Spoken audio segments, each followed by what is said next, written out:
Okay guys, balik tayo sa system. Okay, so 29. So 2 more values na lang inintay natin. Okay, so sabay-sabay na natin to. 2 minutes na lang naman ang hintayin. Okay. So we're expecting na once na po na yung value, so 31 values, mag-detect siya dito sa isang phone and isasend niya yung report. Okay.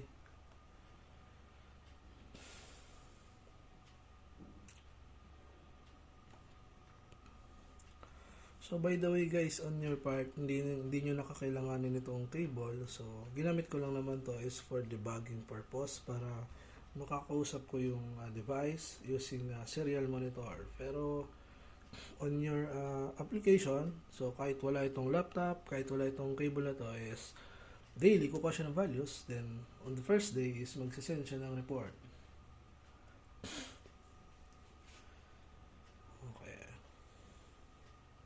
So if may question kayo guys, chat lang kayo doon sa GC natin.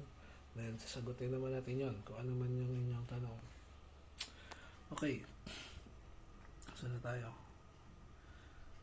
So yun, isang value na lang. So titigil naman to pag magsisend ng message.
Okay, so puno na yung ating data. So waiting na lang. Pag nag-11:32 na, so magsisend po ng text message sa user.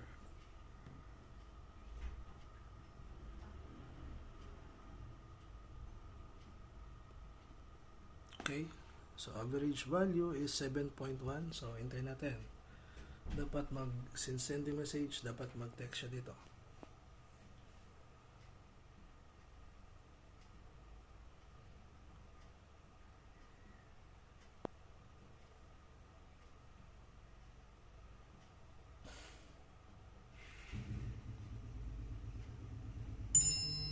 Okay, so ayun po yung text message. So Capricorn kasi number ko yung ginamit. Okay, check natin yung kanyang report. Tayo sa message. So ito. So yun, yung 7.10 natin is na-report niya. Yun yung average. So ito yung text niya. This is the automated DO monitoring system. Below is the monthly data report. So yun yung month is March. So day 1 hanggang day 31. Then the average value is 7.10. So yun yung nakita natin sa serial monitor kanina. Okay po. So that's all for the functionality ng system.